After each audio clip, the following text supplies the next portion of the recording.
Tudo bem? Prazer estar aqui com vocês. No último dia da tarrafa, agora é o que vocês fazem. E sem mais espera, vou trazer aqui um grande parceiro do Festival Mediador, o professor de literatura, redação, formado na USP, um craque, Vitor Valente. Aplausos para Vitor Valente.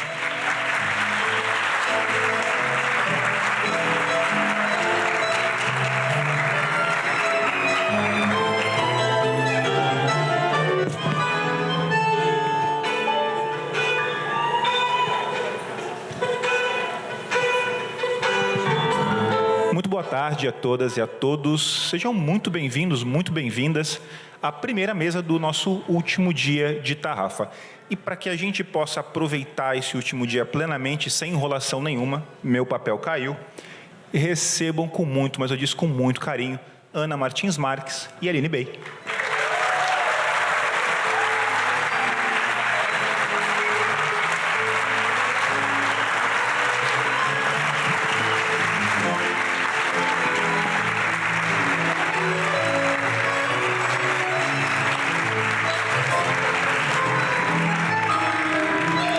Isso é um evento canônico, tá?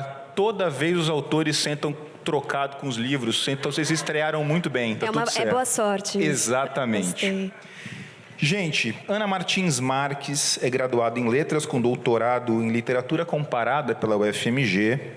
É autora, entre outros, livros de A Vida Submarina, de 2009, Da Arte das Armadilhas, de 2011, Prêmio Fundação Biblioteca Nacional, o livro das Semelhanças, de 2015, Prêmio APCA, Risca esta Palavra, 2021, Prêmio APCA também, e sua última publicação, De Uma a Outra Ilha. Tudo bem com você, Ana? Seja muito bem-vinda à sua primeira tarrafa. Muito obrigada. Olá. Nervosíssima aqui, mas...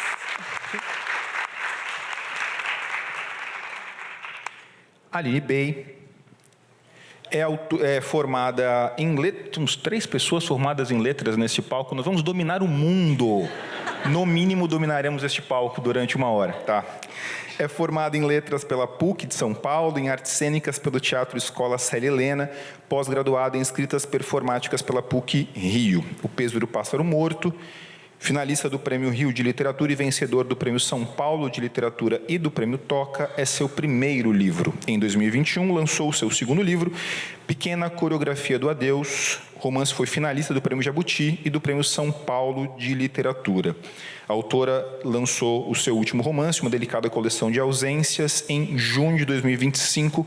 Tudo bem com você? Aline, muito bem-vinda, tarrafa. Obrigada, querido. Tudo ótimo. Muito feliz de estar aqui com vocês. Obrigada.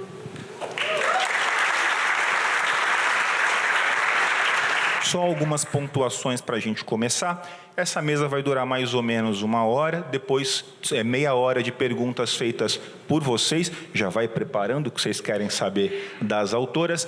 Tem gente da produção com papel e caneta para que vocês possam ir formulando essas questões, tá? Depois, evidentemente, as autoras estarão lá fora para autógrafos. Combinado? Tudo bem? Vamos lá então, gente? Vamos trabalhar? Primeira questão que eu quero fazer para vocês, ela sai um pouquinho do que eu havia programado para hoje e explico.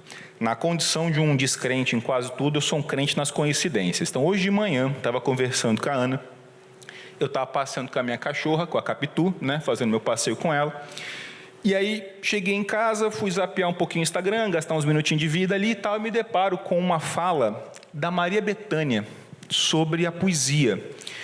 E aquilo mexeu muito comigo. Eu falei, eu vou levar, são 2 frases, é curtíssimo, para a gente bater um papo sobre isso, lerei para vocês, tudo bem? Coisa muito breve. A gente aqui vai fazer um combinado, porém, eu vou ler com a voz que tenho, é essa aqui, não posso fazer muita coisa sobre isso, mas você fará um exercício de imaginação, porque você imaginará essa leitura na voz de Maria Bethânia, tudo bem? Acho que vai elevar um pouquinho a qualidade da coisa. Leio para vocês. Eu sei que ler, ouvir, dizer poesia hoje, neste tempo de tanto desapego, tanta correria, é uma tarefa quixotesca. É como provocar o mundo, ofender o mundo, pois vivemos como se não coubessem mais o silêncio e as delicadezas. Mas cabem. Isso me comove e me atrai. É a Betânia, né?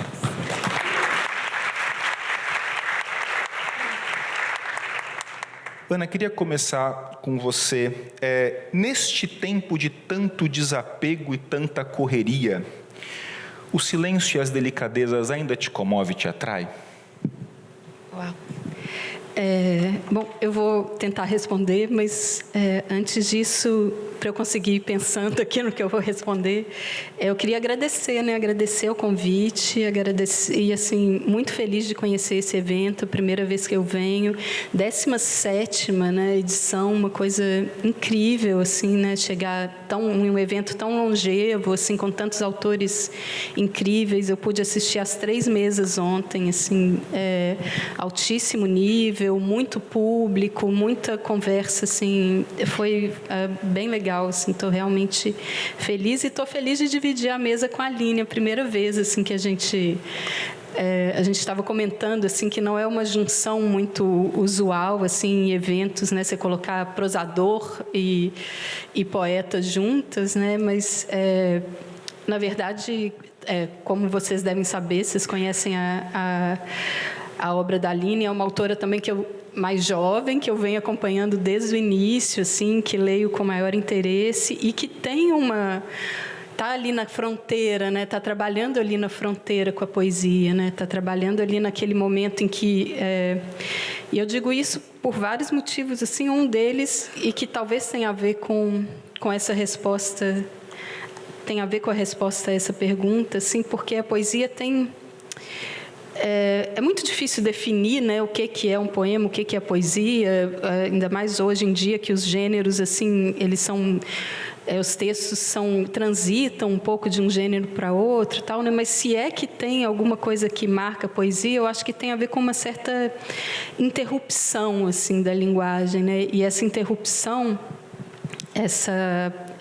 que tem a ver com o fato de que é uma linguagem que confina com silêncio, assim, né? E eu acho que isso está nos livros da Aline, né? Assim,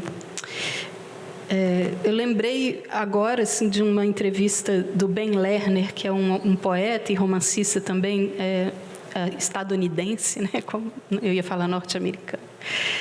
E ele falava assim que ele usava um termo até meio engraçado, falava assim: o fracasso do poema de chegar no final da página é o modo como a poesia materializa a ausência como presença, assim.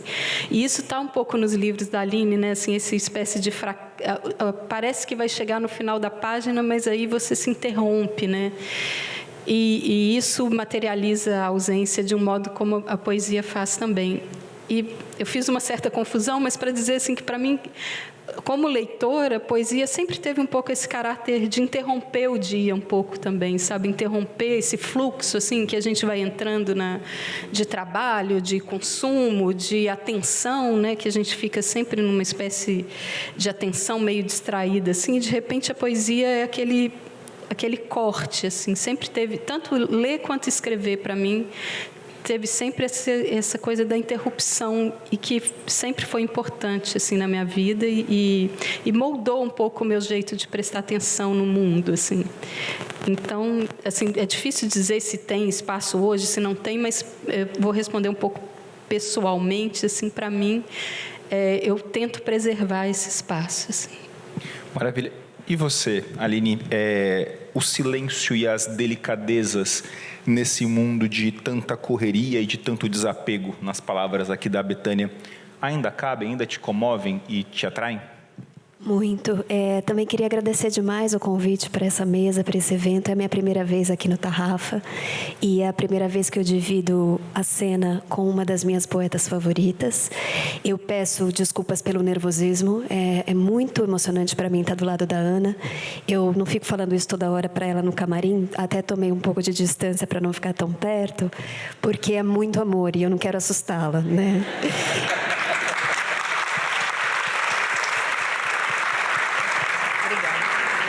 É muita emoção. E eu, quando comecei a ler a poesia contemporânea, você foi a minha primeira e última poeta.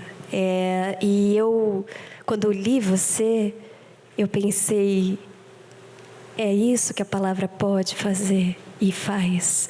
As alturas dos poemas da Ana são uma das coisas que mais me comovem. Quando a gente chega ao lugar do pensamento que ela já elaborou, o lugar onde o poema está, e nos mostra um olhar renovado para tudo que existe, para o cotidiano, para a casa, para o espaço, para o tempo, para as relações. Então, é muito realmente emocionante estar aqui. Eu amo poesia, como sempre falo em todas as mesas que faço, mas raramente estou ao lado de uma poeta. Então, é muito bom dividir esse espaço e esse pensamento com você e com o Vitor. E sim, há espaço. Eu acho que a gente que escreve, a gente está nessa busca desse silêncio, dessa pausa, desse olhar fresco para as coisas que a gente tem visto, e conforme a gente vai envelhecendo, a gente vai lidando com a memória do que vimos, né? E às vezes essa memória ela é tão grande que a gente perde a possibilidade de olhar para as coisas pela primeiríssima vez.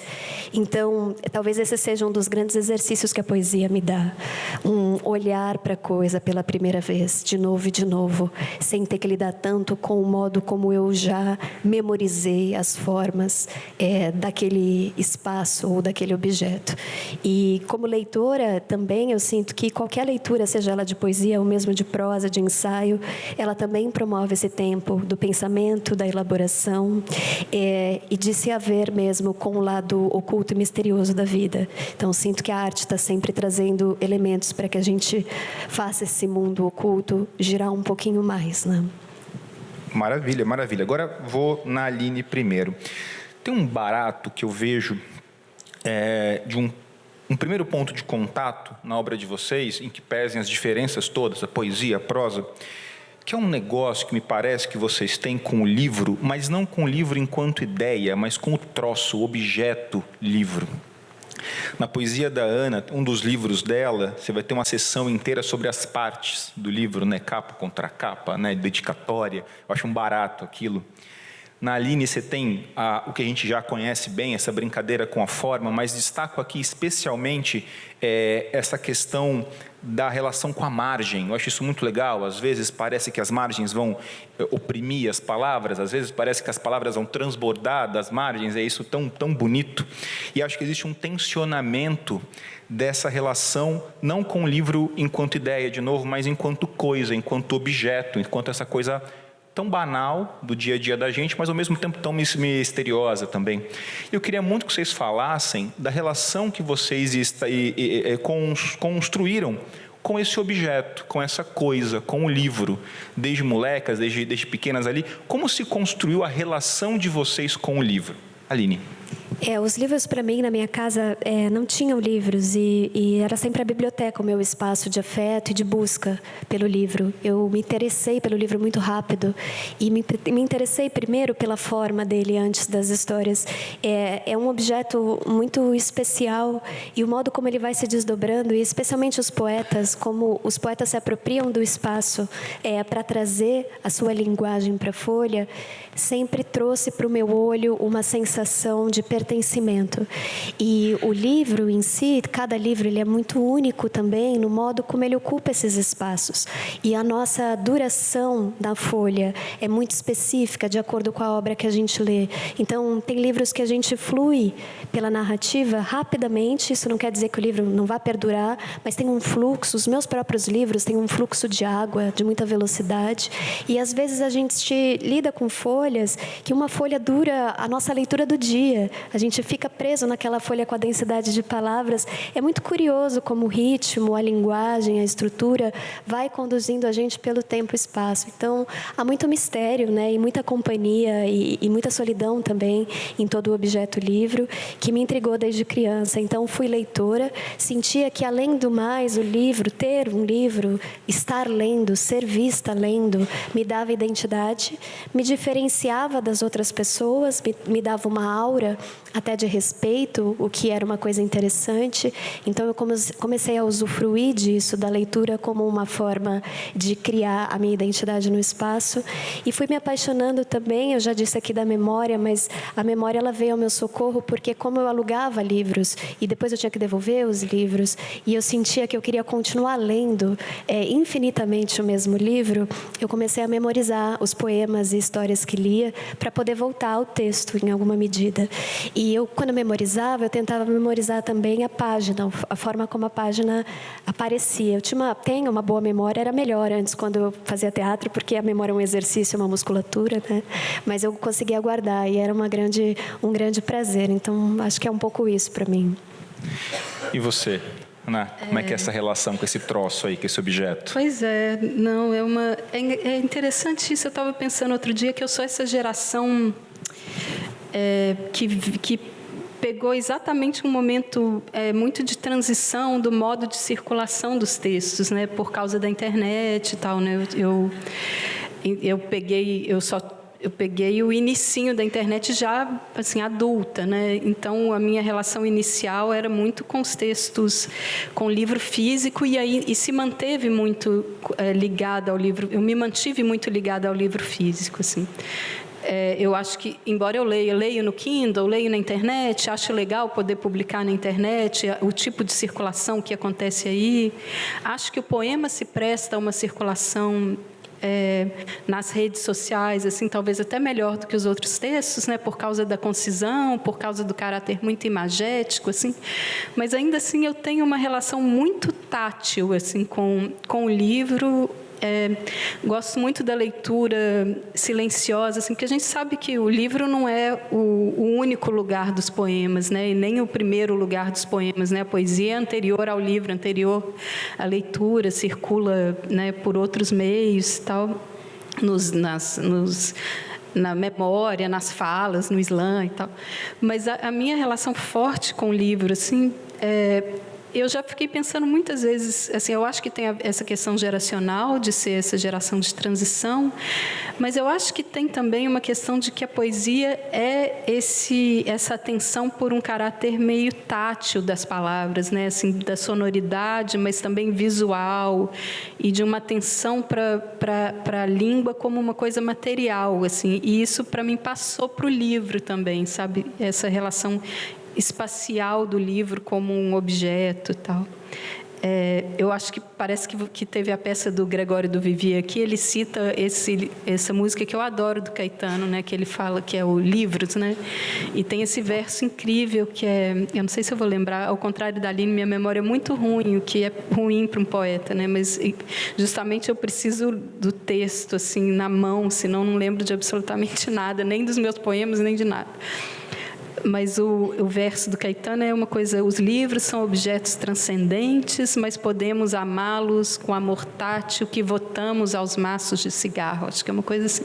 E esse amor tátil, né, não só pelo livro, mas pelas palavras e eu acho que sempre me acompanhou assim e essa seçãozinha do livro das semelhanças, né, que é um pouco tentando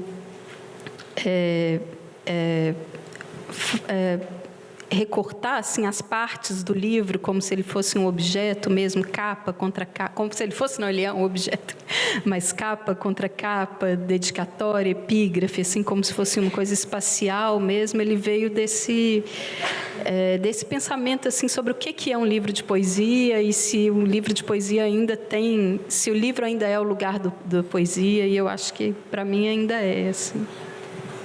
Maravilha, maravilha.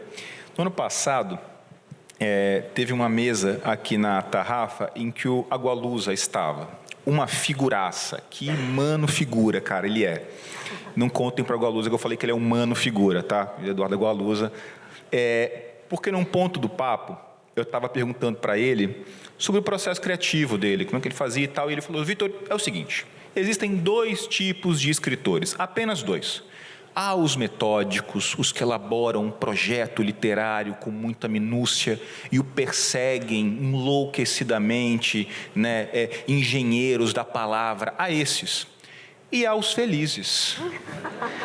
Eu faço parte do grupo dos felizes. Queria perguntar para vocês são do time dos metódicos ou das felizes? Aline, por favor. Então, das felizes, Eu já ouvi o Água Luz e o Mia conversando, falando sobre isso. Acho que até no programa do Bial, se não me engano. Eu também sou alguém que descobre o livro na feitura do trabalho. Porque eu sinto que se talvez eu planejasse demais, isso seria a escrita do livro, em alguma medida, mas menos interessante do que o processo de elaboração.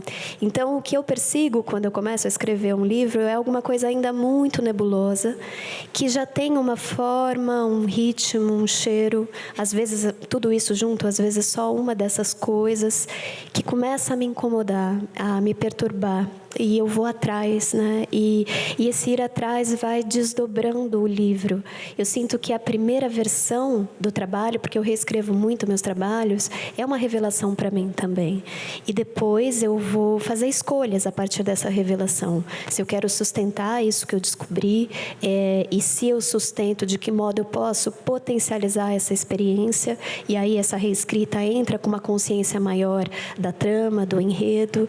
Mas eu continuo descobrindo o livro até o último segundo, assim, antes de entregar para a editora, sabe, o último e-mail, eu ainda estou descobrindo. E o problema é que eu continuo descobrindo e a vontade que eu tenho é ficar infinitamente me havendo com o texto, né? Mas chega uma hora que a gente desiste. Então, assim, eu prefiro não saber demais. E depois que eu sei, esse processo vai se tornando um processo menos de escrita e mais de lapidação. Eu sinto que a escrita, para mim, é essa revelação a partir da linguagem, de alguma coisa que se apresenta em mim como incômodo e que gera o movimento, o gesto da escrita em mim. Para você, porque assim, muitos autores e autoras que passaram desde a quinta-feira, eu sou rato de tarrafa também, tá, gente? Estava aí com vocês na quinta, na sexta, no sábado, estávamos aqui ontem, né? Muita gente comentando isso. Olha, o texto parece que eu não acabo de mexer nele. Vou mexendo, e uma hora eu tenho que entregar. Se der mais prazo, eu vou mexer mais. É por aí? É meio por aí o negócio? Para mim, eu acho assim, eu nem volto ao texto. Eu não tenho esse hábito de reler o meu trabalho. O que acontece é que, às vezes, em eventos, a gente precisa ler, né, o trabalho. Eu separo, geralmente, os mesmos trechos para ler, por um apego a determinados trechos, mas também porque, às vezes, eles não revelam demais do que a história conta. Então, é um modo bom, eu sinto, né, de apresentar o trabalho sem abrir demais o livro para a pessoa que ainda não leu. Então, eu faço assim. Agora, eu tenho certeza que, se eu relesse os meus 3 trabalhos, eu ia querer reescrevê-los, e o erro é reescrevê-los no que eles são. Eu preciso reescrevê-los com o próximo. Por isso que eu mantenho o movimento. E você, Ana, das felizes ou das metódicas? Eu adorei essa divisão. Eu seria das felizes também, mas eu não sei se a divisão... Não sei se eu concordo exatamente com essa divisão. Por favor, né? Discorde da Gualusa. Não, tem que pensar um pouco. Eu adorei essa coisa... É muito diferente a escrita, eu acho... Embora tenha esses trânsitos, né, eu acho que o processo de escrita da ficção e do texto mais longo é diferente, né, da escrita da poesia, assim, que o tempo é muito, pelo menos no meu caso, assim, muito dilatado, né? De repente eu tenho um poema e aí eu só vou ter outro, sei lá, 3 meses depois. Não é uma coisa...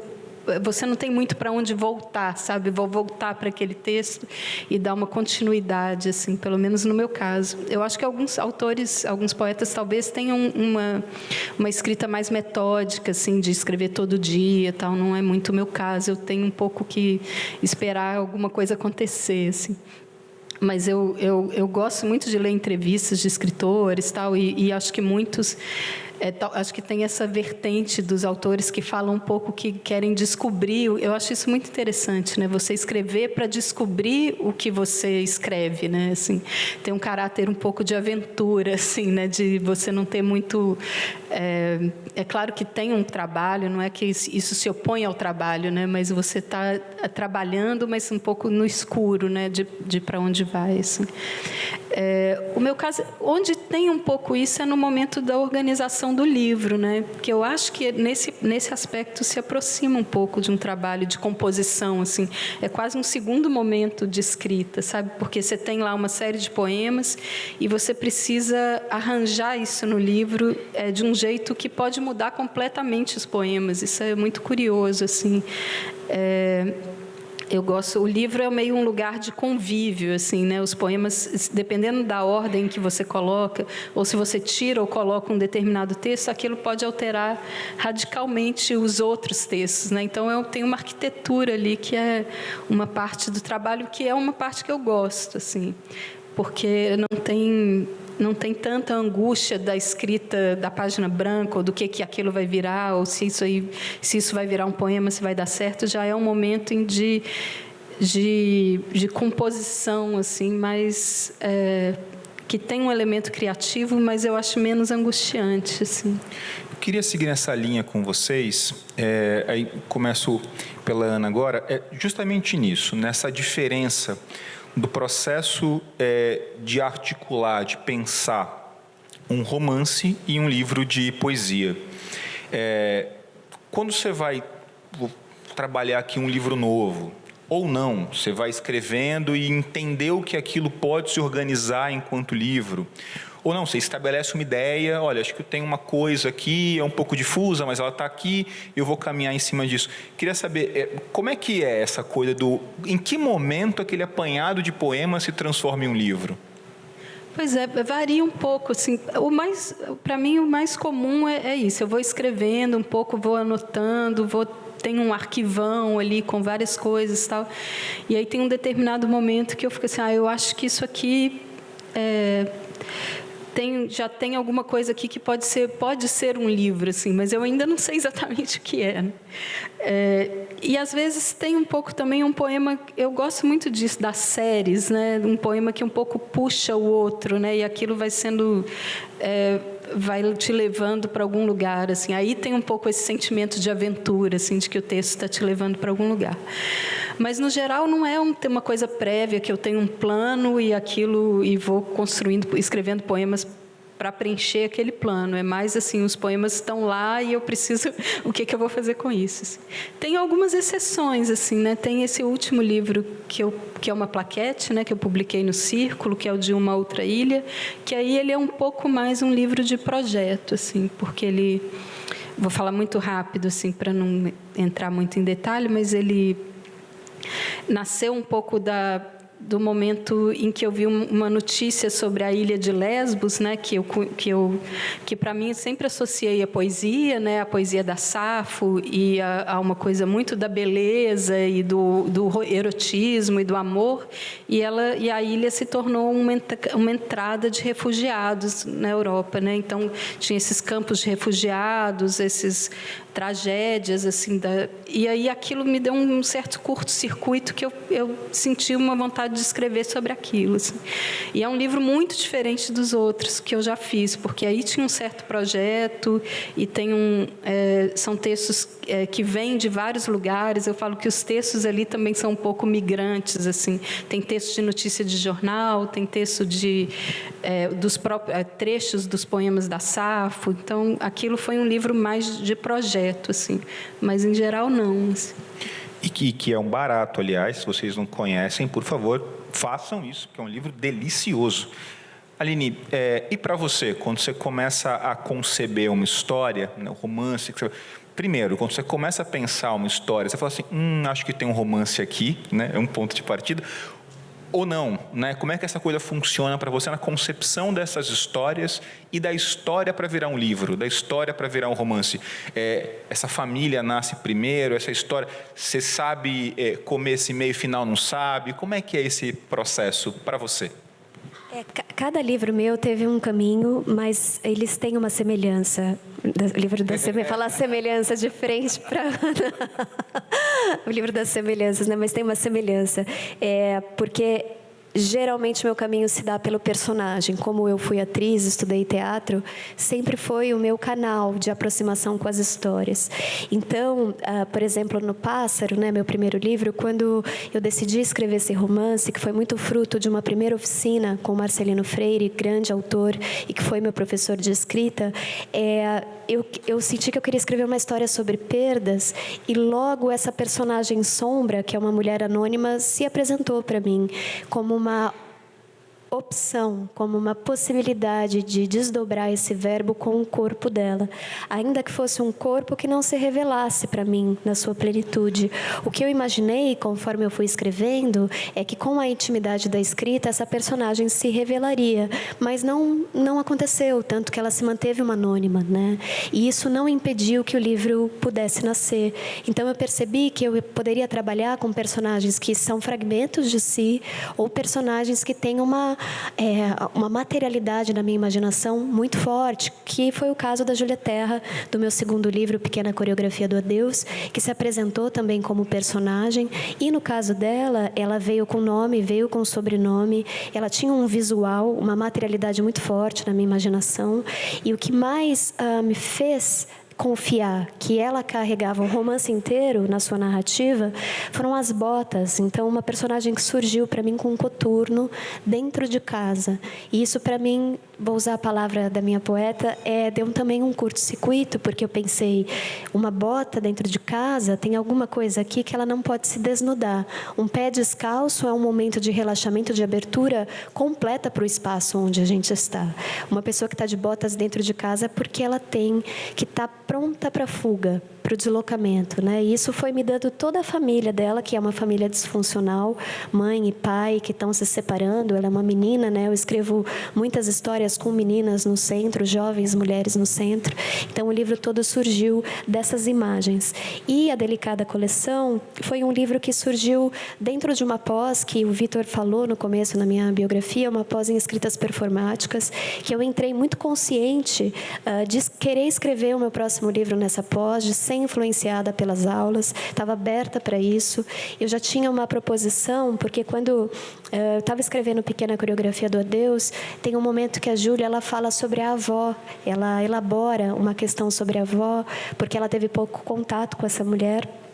E ela imagina que talvez se ela tivesse tido uma relação maior, mais longa, mais profunda com a avó, isso poderia, em alguma medida, salvar o coração dela, né? Então ela diz uma frase que é assim, ela fala, é uma pena que a maioria das nossas avós vão embora antes de virarmos pessoas que sabem aproveitar uma conversa.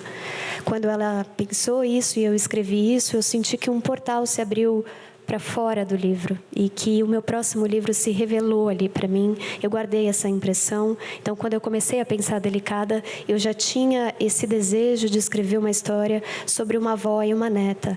Mas foi na pós-graduação que me veio o tempo do presente, o presente contínuo. Eu estava escrevendo sempre as minhas histórias no passado e esse presente contínuo me deu 4 personagens e não só 2, como eu imaginei.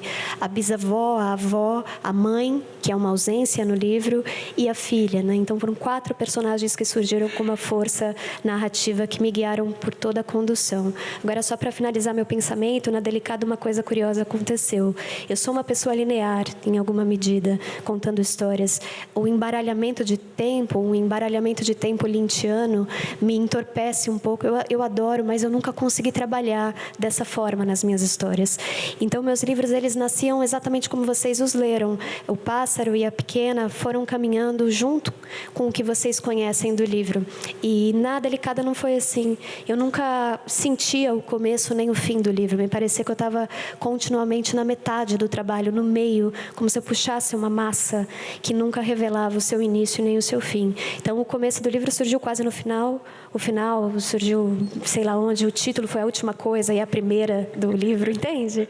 Foi tudo não linear e foi uma libertação bonita também. Muito bacana. Vou pegar um gancho de uma parte da sua fala em que você diz, né, do sair do livro, porque fora do livro, em alguma medida, está também o leitor. A minha próxima pergunta, ela nasce de um falso sincericídio, porque ontem estava tomando um cafezinho com a Ana, e a Ana fala, a primeira coisa que a Ana fala assim, eu sou uma pessoa tímida, nesse subterfúgio dos tímidos, que é já anunciar que são, eu falei, tá, eu tenho uma pergunta aqui na gaveta, então que eu preciso bater um papo com ela antes, senão ela vai derreter no palco, cara, e vai ser um problemaço. Qual é o falso sincericídio, porque ele já aconteceu ontem. Quando eu comecei o meu relacionamento com a minha mulher hoje, com a Mariana, nós somos da Letras também, a gente faz quadrilha, né? A gente se junta, né? Nós, os assaltantes a banco, né? A gente se reúne e vai junto. Só que ela é muito mais da prosa do que da poesia. Eu falei, não, preciso resolver esse negócio aí. Não, a prosa é muito legal, sem sombra de dúvida, mas, pô, vamos, né, resolver essa situação. E dei o livro da Ana para ela. E foi uma epifania na vida dessa mulher. Falei assim, meu Deus do céu, que coisa maravilhosa e tal. Você me deve uma, hein? Não, você é madrinha da gente. Você não sabe, mas você é a nossa madrinha. Fique sabendo o quê?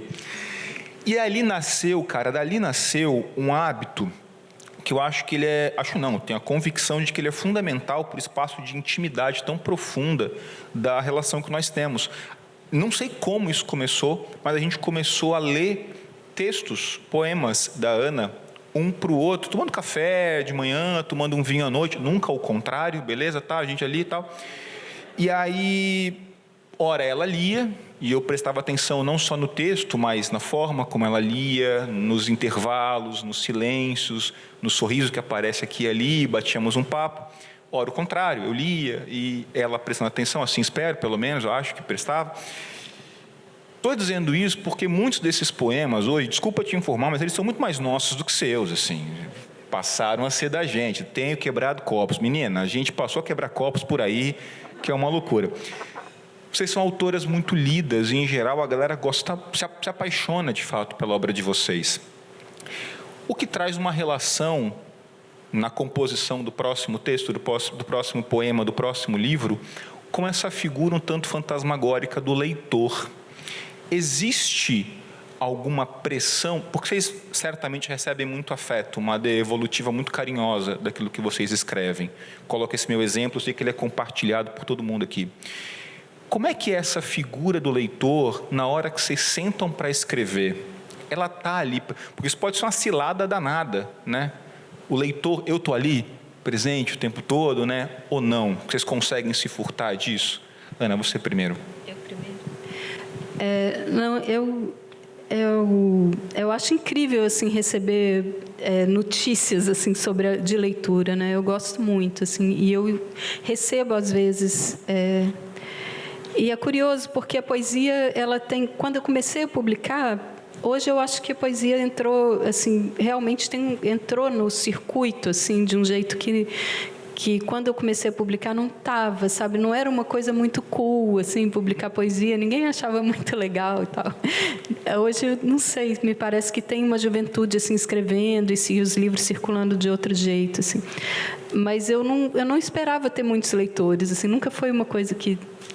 eu queria publicar, obviamente, quando você quer publicar, você quer atingir as pessoas, senão você ficava lá, guardava na gaveta e deixava quietinho, né? Então, tem a ideia de publicar, ela vem de um desejo de compartilhamento, né? De um desejo de exposição, talvez, de uma vaidade, mas eu acho que, sobretudo, esse desejo de destinação, assim, sabe, de se dirigir ao outro, né?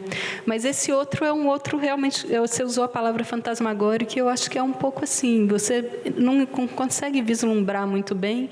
E e o livro, assim, o poema atinge lugares inesperados, assim, realmente. E isso eu gosto muito de saber, sabe? Quando tocou uma pessoa num lugar que você nunca imaginaria, aquele poema específico que você pensava que ia bater de um jeito, bate de outro e tal. Mas na escrita, não, sabe? Na escrita, não acho que... o leitor está lá sentadinho do meu lado, não, assim. Eu tenho talvez uma névoa de uma ideia, assim, mas o meu embate ali é com as palavras mesmo, assim, com as imagens, com as palavras, com o texto, não é com o leitor, assim.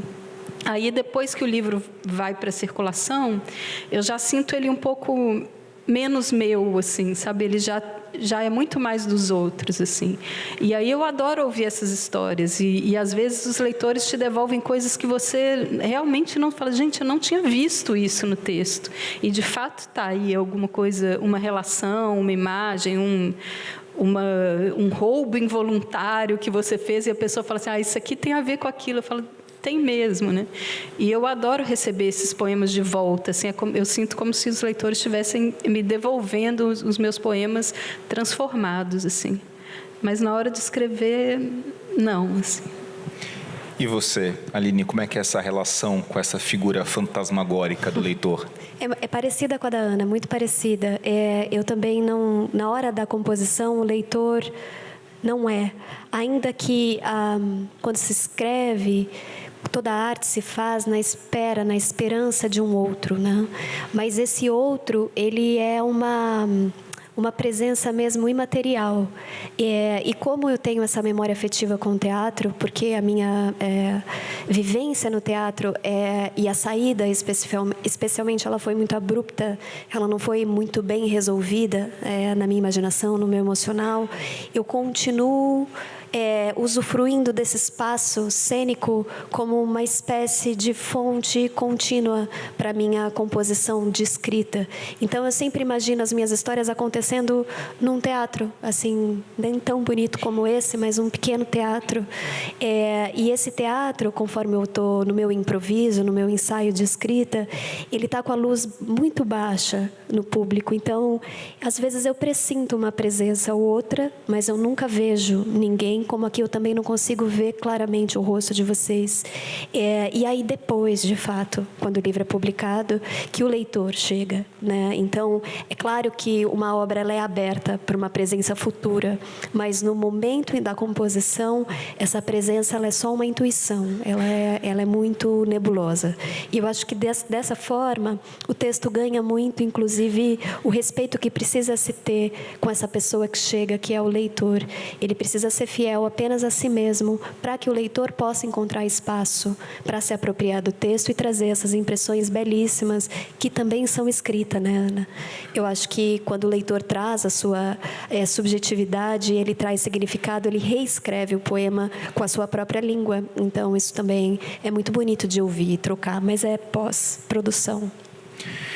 Tem uma coisa que eu acho um barato das autoras, dos autores, que me parece que é esse processo quase que obrigatório de abertura para o mundo, de enxergar as histórias por aí, de enxergar os poemas por aí.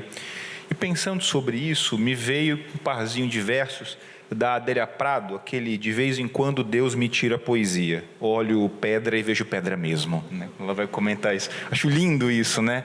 Essa coisa de você olhar para as coisas mais comizinhas, para as coisas menores e enxergar, tem poesia ali, tem uma elaboração estética ali. Eu queria perguntar, como é que esse verso conversa com vocês? Existe essa busca, de fato, por encontrar uma elaboração estética na vida comum, na vida que está por aí, ou não, né? A raiz dessas histórias, desses poemas, vem de dentro e não se conversa com nada, com esse mundo lá fora. Como é que funciona isso? Aline, primeiro. Nossa, que responsabilidade. Essa resposta, assim, ao lado dela, né? Te livrei dessa, a gente começar. Pois é, e é muito bonito esse verso, né, da Adélia. De fato, quando eu estava vindo, eu estou com o Felipe Franco Munhoz, grande escritor, que está em algum lugar aqui da plateia, meu amigo também, e amigo da Ana. E a gente estava aqui pegando estrada, quando a gente chegou em Santos, a gente estava num farol, e tinha um prédio, assim, lá no topo do prédio, na última janela, tinha uma calça voando no varal, assim, muito bonita, né? E aí eu falei, olha que linda essa calça lá no alto, assim. E aí ele falou, que bonito isso, a gente acha bonita essas coisas, né? Então eu acho que tem um pouco isso, quem escreve, muitas pessoas que são artistas, que têm um olhar já enviesado para encontrar no movimento geral da vida singularidade, beleza e ritmo. Então eu acho que é alguma coisa que está em nós, está na infância.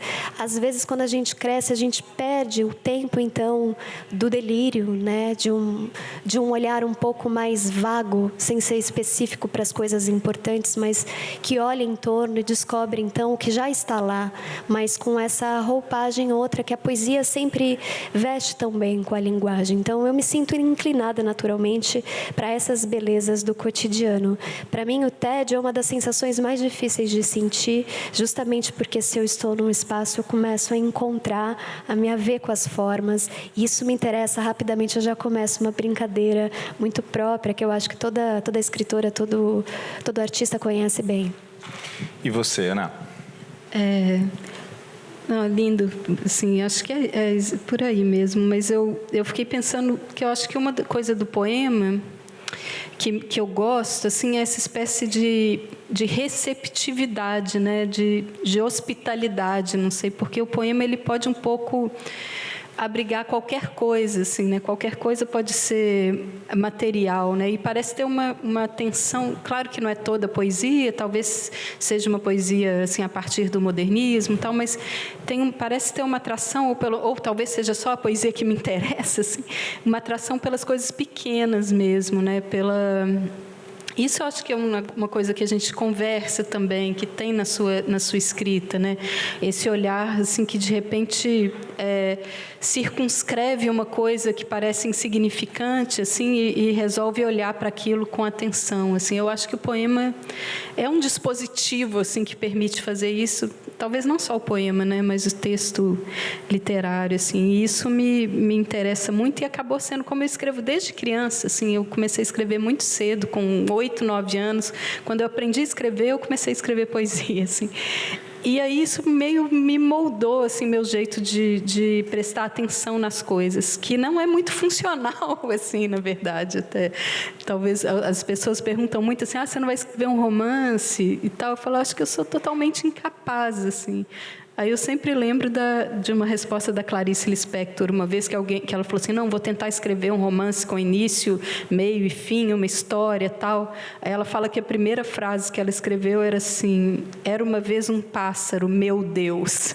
E assim, é a minha sensação também, se eu for tentar escrever um romance, vai ser um pouco isso, assim, essa sensação que é um pouco de espanto, né, de maravilhamento, mas também de um pouco de terror, assim, com as coisas, né? Com uma calça voando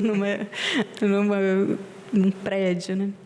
E esse poema da Adélia, eu amo esse poema, muito lindo, assim, um poema muito conciso, muito simples. E ele tem uma coisa engraçada que eu não sei se eu vou conseguir explicar, porque ao mesmo tempo é assim, Deus me tira a poesia, eu olho pedra e vejo pedra mesmo, mas é tão difícil olhar pedra e ver pedra mesmo, que talvez só a poesia permita a gente ver a pedra mesmo, né? Não ver uma coisa, isso é um obstáculo, isso é uma coisa que eu vou usar numa construção, isso, o que é que eu faço com essa pedra, né? Eu quero olhar a pedra e ver pedra mesmo, eu preciso, Deus tem que me devolver a poesia, né? Para eu poder ver a pedra mesmo, assim, não sei.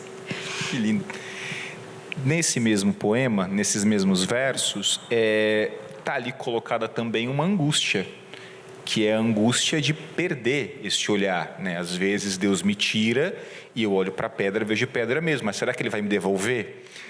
Essa é uma angústia da autora também, o medo do último poema ser o último, o medo do último romance ser o último, meu Deus, a fonte vai secar, eu não vou conseguir mais escrever. Ouvi muitos autores e autoras comentando isso, né? Que eles são acompanhados por uma angústia de não conseguir. Será que a poesia me abandonou, a literatura me abandonou de vez? Vocês caminham com isso ou não? Eu estou tranquilona, eu sei que o próximo vem também, está tudo certo. Conta isso para mim. Ana, você primeiro. Nossa, eu não estou nem num momento muito bom para falar sobre isso, porque a gente pode mudar de assunto. Não porque eu estou realmente eu estou acostumada assim a ter uns períodos de um pouco de ressaca assim depois de publicar um livro, que eu acho que é um pouco que você precisa reencontrar assim, e justamente você se afastou daquele livro assim, você meio se livrou dele, né? Você se livra do livro assim, e aí até você recuperar um pouco o seu olhar e o seu jeito de retomar a escrita, para mim, às vezes, demora um pouquinho. Mas agora eu estou num período assim, de longa entre-safra, né? E tem essa coisa um pouco engraçada, que é um ofício estranho, né, esse da escrita, porque é um ofício meio sem garantia, né?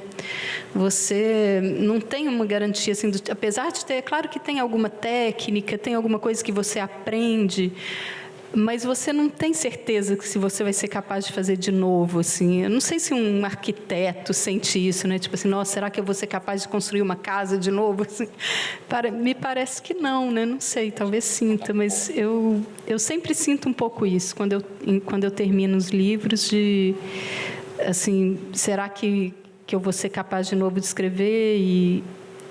E aí isso tem uma dose de angústia, às vezes parece um pouco libertador também, assim, tipo,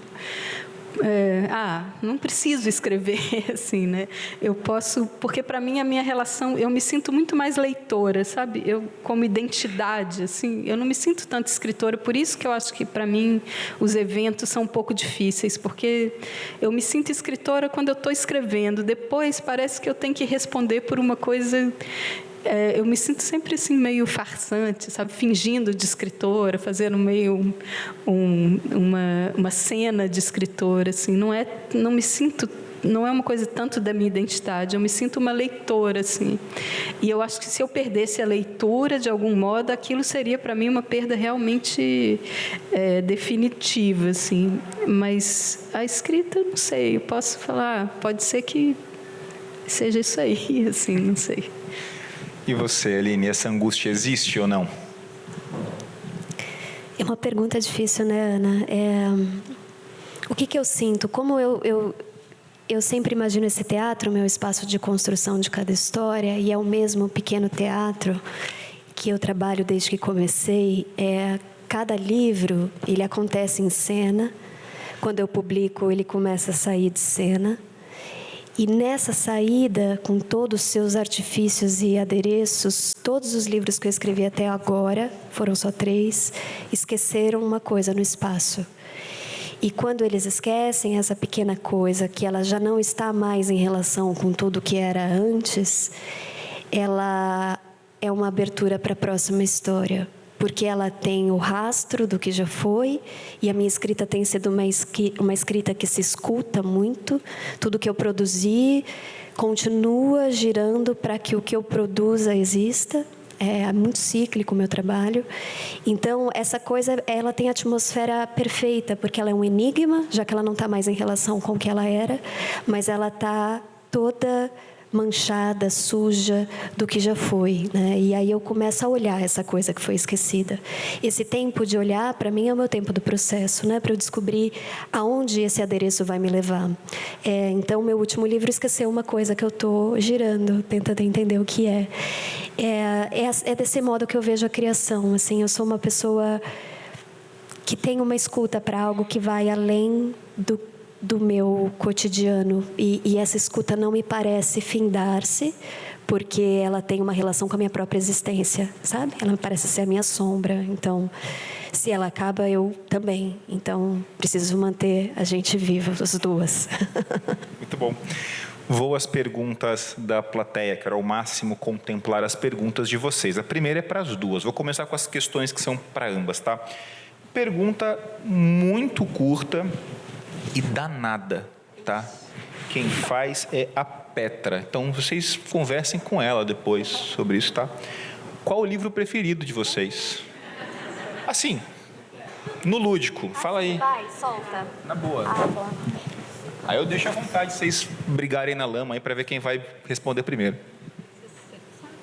Eu não sei, engraçado, isso muda assim para mim, mas se eu fosse eu acho que a gente tende a ter uma relação forte com os livros que são da nossa juventude, né, da nossa adolescência, assim, porque é o momento que você está se formando como leitor, né? E eu tenho um livro que eu amo, que a minha mãe lia muito e que ela falava que eu tinha que ler e que eu tentei ler algumas vezes com 14, 15 anos e tive dificuldade, e aí fui reler com 16, 17, que é o Grande Sertão Veredas, que era um livro... A minha mãe ama muito esse livro e é um livro difícil, né, que eu tentei ler cedo e apanhei, e depois voltei e depois continuei voltando, assim, depois nunca mais eu reli ele completo, mas sempre volto para uns pedaços, assim, e aí tem uma coisa de Minas, né, então tem uma coisa da poesia, mas numa forma Então, esse é um livro, talvez se eu tivesse que escolher assim, um livrão, seria o Grande Sertão Veredas. Mas eu tenho meus livrinhos também, assim, tem os livrinhos que eu gosto muito e que eu retorno, muito Drummond, sempre. E aí eu acho que é mais o Claro Enigma, é um livro que eu gosto, que não é talvez o preferido de, sei lá, de todo mundo, mas é um livro que eu volto muito. Não sei, tem muitos, assim, e variam às vezes, mas se eu tenho esse apego, esse livro da juventude, assim, que é o livrão, e que foi um livro que eu me senti assim, orgulhosa de atravessar e que me atravessou também, acho que é o Grande Sertão. São muitos, né? Então, estou traindo, eu vou dizer um, mas estou traindo todos os outros. Dizer um, eu acho que é uma coisa tão difícil, porque é isso, a nossa jornada como leitora vai tendo clímax muito importantes, assim, e a gente vai ficando com esses livros em nós, né? E o modo como eles influenciam também a nossa escrita, o nosso olhar no mundo. Os livros da Ana facilmente poderiam entrar nessa fala que eu estou dizendo, mas já disse tanto da Ana, não quero deixá-la mais tímida ainda.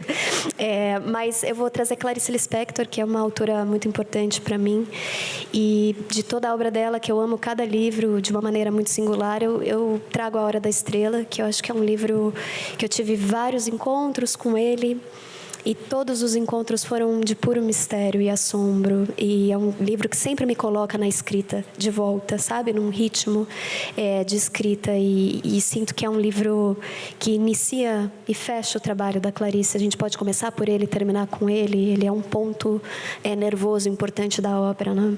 E um outro livro também que eu volto muito, às vezes leio trechos como uma espécie de shot de energia, que é o Lavoura Arcaica, do Radwan Nassar, que vai completar 90 anos em breve. E é um livro que eu acho que precisa ser mais lido por nós, inclusive pela nova geração. É um livro muito, muito especial, muito, muito importante, e que tem uma prosa que é pura poesia também, um tanto como Guimarães e Clarice também sabem fazer tão bem. Olha, antes que vocês falem assim, o mediador fala demais, a pergunta é longa, tá? Eu sou só, né, pessoa que está lendo. Vamos lá, próxima pergunta para as duas também. Está sem nome.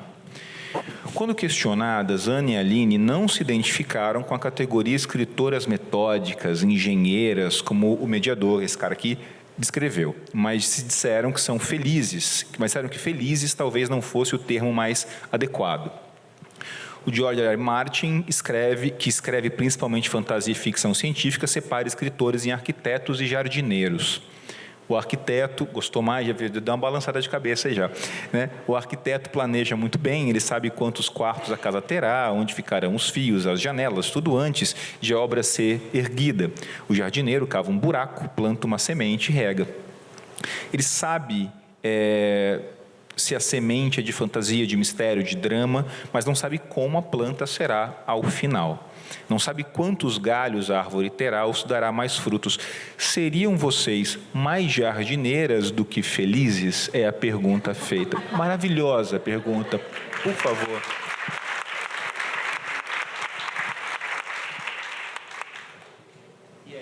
Não, eu adorei. Essa classificação eu já compra mais. Eu já comprei bastante, assim. Eu diria, sim. Eu até queria ser mais arquiteta. Eu faço às vezes um esforço, assim, de essa coisa de na organização dos livros. Eu tento ser arquiteta, assim, mas já é um processo assim posterior, né? Eu acho que inicialmente eu sou mais jardineira, assim, ou até quase catadora-coletora, assim, né? De catar um pouco as coisas, a poesia que está entornada aí, que alguém entornou e recolhendo as coisas, assim, para depois arranjar numa... esses aves do paraíso que fazem um jardinzinho escolhendo coisas, né? Acho que seria um pouco isso. Eu tenho um livro até que chama o Livro dos Jardins, né? Que é um livro que gira em torno da imagem do jardim, das plantas e tal. Aí eu acho que eu me identifiquei com essa imagem do escritor jardineiro, assim. E o jardim, ele tem uma imprevisibilidade, né? Você pode achar que você está fazendo uma coisa, mas ele tem um modo próprio de crescer e de se expandir, de ocupar o espaço, assim, que você tem um controle parcial, né? Você não controla, e ao mesmo tempo tem uma coisa um pouco geométrica, mas tem uma loucura que e que eu acho que aí tem a ver com a poesia, assim, um pouco. Você tem um esforço geométrico e arquitetural, mas as palavras escapam um pouco daquilo e tem a sua mecânica ali, a sua própria, né? Acho que gostei desse um. E você, Aline, és uma jardineira? Eu achei também, eu gosto mais do Jardineiro do que o Feliz. Achei bonita a elaboração dela, o caminho bem escrito. Parabéns para a pessoa que perguntou, que escreveu essa pergunta. Eu acho que o Feliz incomoda. Eu também falei feliz entre os dentes. A Ana, feliz, não sei se é feliz, porque feliz não é exatamente a palavra, né? Ainda que haja muita alegria no processo. Mas a angústia, eu acho que não é porque você não planeja que você vai estar absolutamente livre. Não está, tem uma força que conduz, né? E é muito importante ouvir essa força. E que eu acho que pensar na jardinagem tem a ver com o modo como um jardim também se impõe ao jardineiro, na sua estrutura, na sua força. E melhor será o jardineiro aquele que souber ouvir as forças ocultas daquilo. Então, sinto que a escrita também é alguma coisa que acontece para além da nossa vontade, desejo e qualquer preparação. A gente que não prepara se a ver com isso, e quem prepara também, por mais que a pessoa se prepare muito, ela vai ter que lidar com o imprevisto e ela vai ter que saber escutá-lo também, né? E inseri-lo em alguma medida nesse projeto estabelecido antes da escrita. Agora eu vou para as perguntas feitas para cada uma de vocês. Ana, para você. Para Ana Martins Marques, né? Quem coloca essa questão é o Fabiano. Qual a rotina, o dia a dia de uma poetisa aqui? Ele quer saber, né, como é que é segunda-feira, acordou que horas, como é que funciona esse negócio, como a inspiração interage com as demandas do cotidiano. Você está ali passando um café, arrebatada, vou parar tudo no trânsito, como é que é isso? Pois é. Essa é a melhor hipótese, né? Existe, às vezes, pode acontecer, mas infelizmente é raro, assim, né? Eu tenho muito essa coisa da anotação, sabe? Eu tenho muito essa coisa do caderninho mesmo, não tenho nenhum segredo, assim, de método. Eu acho que é o Barthes que fala assim que uma anotação é uma seta para o futuro, assim, né? Então você anota uma coisa assim como um desejo de escrita, né? E aí eu faço muito isso, assim, uma frase, uma imagem, uma coisa que eu li, ou que eu escutei, ou que eu vi, uma calça balançando, sei lá. E aí, em algum momento, eu vou tentar escrever aquilo, aí eu vou para o computador, para mim, preciso passar um pouco pela mão inicialmente, mas depois já vai para o... E aí vou escrevendo aquilo um pouco nos intervalos, assim, eu não tenho uma rotina de escrita, assim, diária, de tem que fazer tal... Eu sou aquela modalidade que já foi muito comum no Brasil, hoje eu não sei, que é do escritor funcionário público, né? Tem uma tradição, honrosa tradição, assim, na literatura brasileira, né? Então eu tenho um trabalho regular, eu bato ponto e tal, e aí eu vou nas brechas mesmo, assim, a poesia para mim entra nas brechas, até... De vez em quando eu estou com um projeto aí para finalizar o projeto, às vezes eu preciso de um tempo mais longo, assim, de falar, não, realmente vou tirar uma semana aqui, vou tirar um tempo para fechar esse livro. Isso acontece às vezes, mas no geral eu vou a poesia vai meio infiltrando assim no dia mesmo. Aline, para você, há uma série de perguntas sobre uma questão comum, eu vou, né, trazer aqui numa só. Essa pergunta é a da Larissa, tá? Aline, falando do seu primeiro livro, O Peso do Pássaro Morto, gostaria de saber de onde veio a inspiração sobre a forma como você retrata o luto, as perdas. Essa questão sobre o luto apareceu diversas vezes aqui. Me marcou muito, e acredito eu que muitas pessoas, a Larissa escreve, a passagem que diz, e ela põe as aspas, porque no tempo da minha memória somos para sempre. É você que escreveu isso, tá? Não existe morrer dentro, é como uma canção. As canções não morrem nunca porque elas moram dentro das pessoas que gostam delas. Como é que é essa questão do luto, esse tema do luto para você? Olha, Larissa, eu acho que todos os meus livros, em alguma medida, eu falei dessa questão do ciclo, né? Como eu sou uma autora cíclica, eles têm temas, até eu amarrei os 3 com o nome Trilogia Involuntária, porque eles estão nesse mesmo universo. A gente pode olhar de diversas formas o abandono, a ausência, o luto, a perda. A minha palavra, ela se alimenta da falta. Então, não é exatamente uma coisa que eu localizo no pássaro, mas que eu sinto na minha palavra como um todo, né? Uma espécie de construção de um idioma particular que tem sido a minha escrita até aqui. Quando eu fui escrever O Pássaro, né, que eu decidi escrever um romance, eu estava sempre escrevendo textos mais curtos. Foi depois de uma oficina no Marcelino Freire, que eu também comentei com vocês, em 2015. Ele me contou, e as pessoas também que estavam ali no curso, que estava na hora de eu publicar. Então, eu comecei um movimento de buscar, nesses textos que eu estava escrevendo há muitos anos, uma espécie de unidade. E aqui também ecoa um pouco do que a Ana disse, né? A dificuldade de escolher a ordem dos textos e o modo como você recorta isso, coloca um texto depois do outro, constrói uma narrativa. E como é importante você compreender o ritmo geral, né? E a localização de cada um na estrutura do livro. Eu não consegui colocar esses textos mais curtos num mesmo lugar. Eles se acotovelavam, não queriam estar. E eu entendi que eu tinha que estrear de uma outra forma, escrevendo um romance.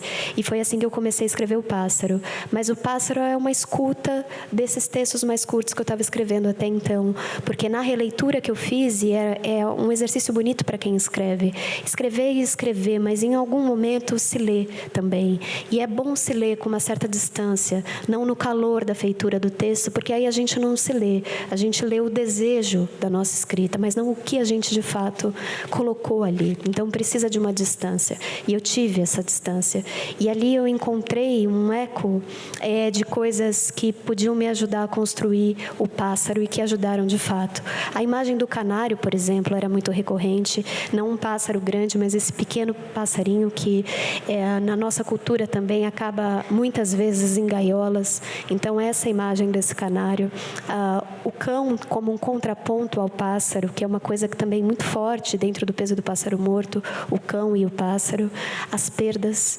E eu fui me alimentando de tudo isso, o corpo de uma mulher, a mulher no mundo, a infância, e fui trazendo tudo isso nessa divisão temporal, porque uma das minhas obsessões também é o tempo, né?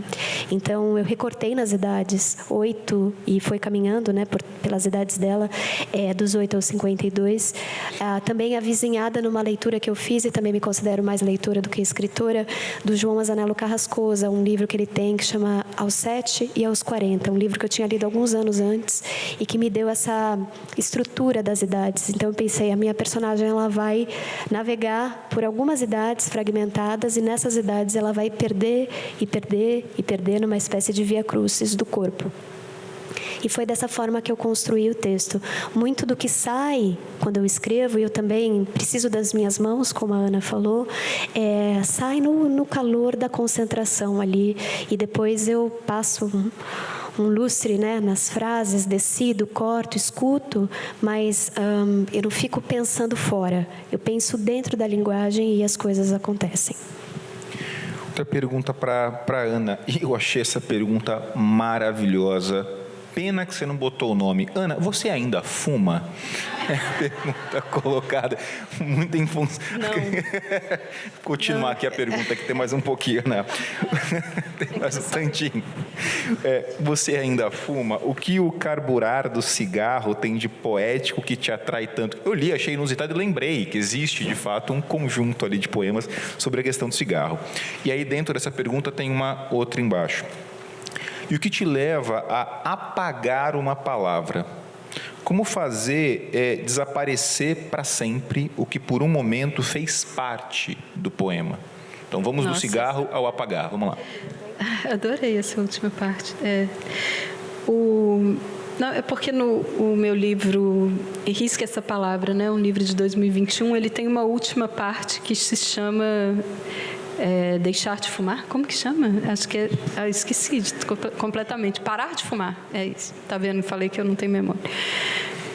Que é uma parte assim, eu falo que é uma ode e uma elegia ao cigarro. Assim, ele nasceu realmente no momento que eu estava parando de fumar, mas depois ele foi um pouco, os poemas foram um pouco se autonomizando, assim, né? Que eu me dei conta que o cigarro era um objeto literário, assim, né? É um objeto cinematográfico, mas também literário, assim, né? E foi curioso porque o livro chama Risque Essa Palavra, e eu até publicar, não tinha, essa coisa que os leitores nos devolvem, né? Eu não tinha me dado muito conta, apesar de eu usar no livro a palavra riscar, tanto no sentido de apagar a palavra, quanto no sentido de acender, né, um fósforo, eu não tinha me dado conta dessa ambiguidade do título. Assim, acho que foi a Marília Garcia que fez uma primeira entrevista sobre o livro, e ela falou isso, eu falei, gente, eu dei um título excelente para o meu livro, eu nem tinha me dado conta, porque tem essa ambiguidade assim, né, de apagar e acender, né, a palavra ao mesmo tempo, assim. Mas aí eu acho que a minha estratégia, no caso, foi colocar no livro que eu tinha parado de fumar, que aí eu não posso mais fumar, né? Se alguém me vê fumando você se na comprometeu. rua, exatamente, vai ficar uma coisa apesar do poeta ser um fingidor, né? Mas então não fumo mais, ainda bem. E sobre o apagamento, né? Isso eu acho que é uma tarefa principal, talvez, para quem escreve, né? Aprender a apagar, né? Aprender a descartar coisas, né? E é difícil, não é uma tarefa muito fácil, né? Principalmente em momentos como o que eu estou agora, que é um momento em que você está com dificuldade de escrita, a tendência é você se apegar a qualquer palavra que você escreve, né? E você precisa ter esse exercício de se livrar das palavras e de encontrar aquela palavra que está acesa e manter só as palavras acesas, né? Assim, mas eu não sei, não tem muita técnica, assim. É aquele momento em que você precisa se afastar do texto um pouquinho, olhar ele de longe, assim, igual a gente se afasta para ver uma escultura no museu, né? Olhar e ver assim, peraí, o que está sobrando aqui, o que tem de aresta. É um exercício de se tornar leitor, né? Leitor de si mesmo, assim, e torcer para ser um bom leitor. Né?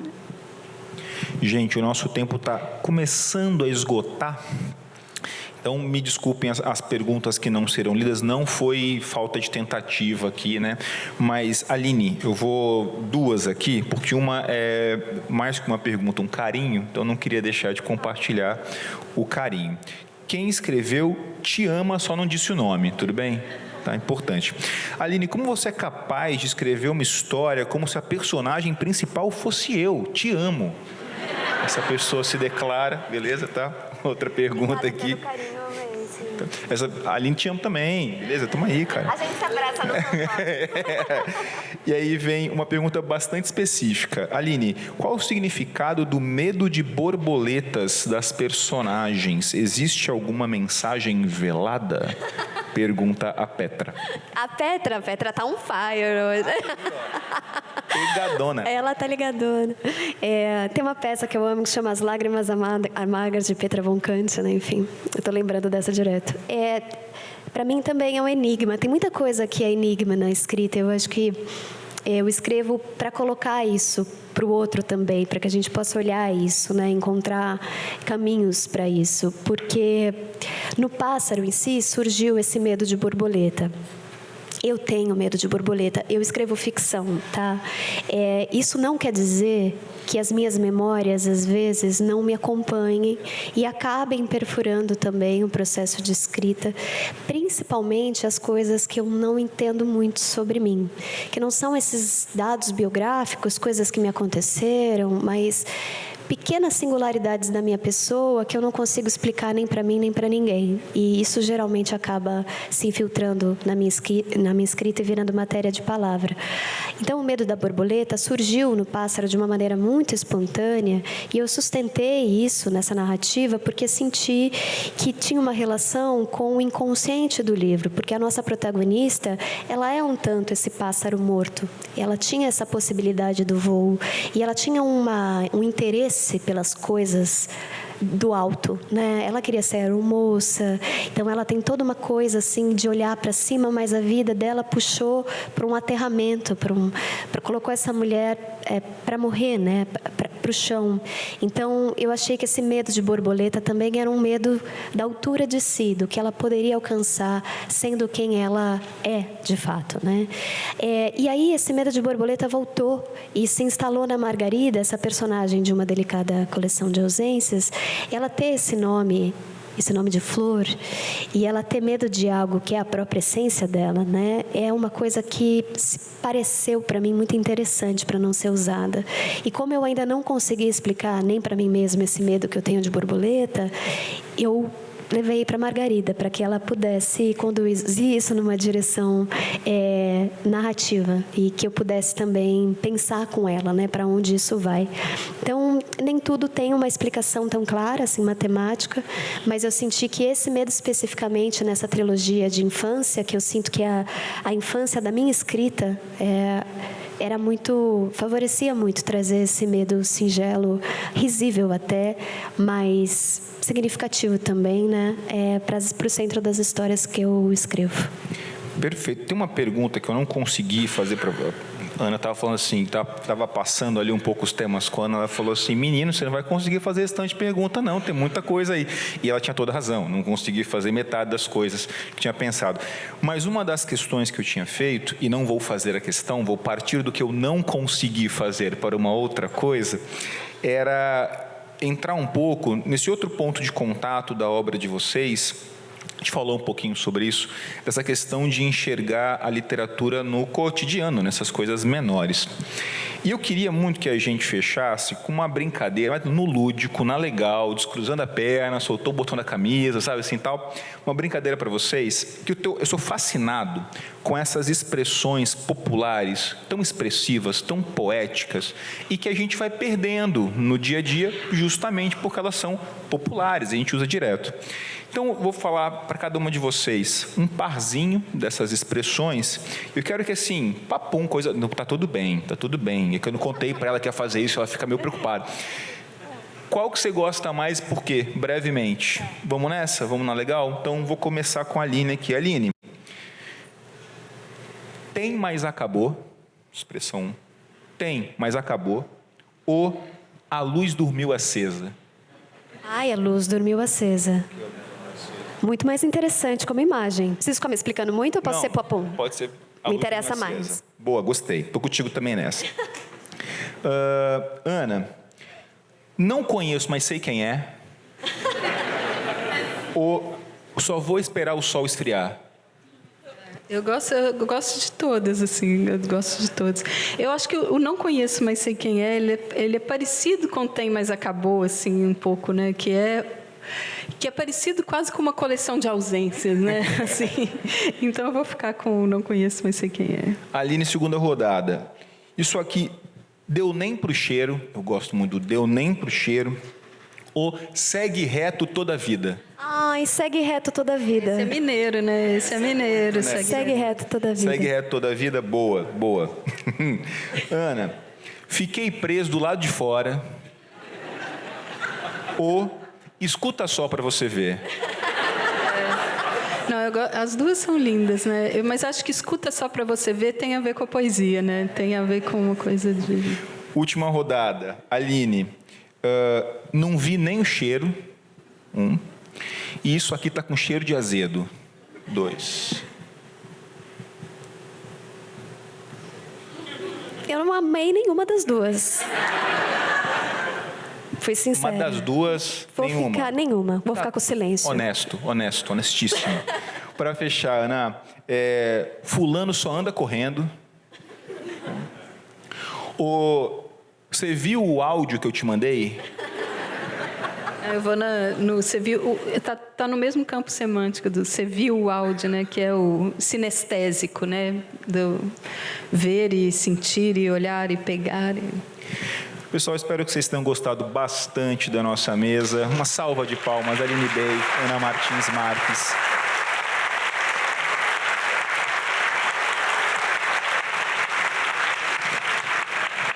Eba!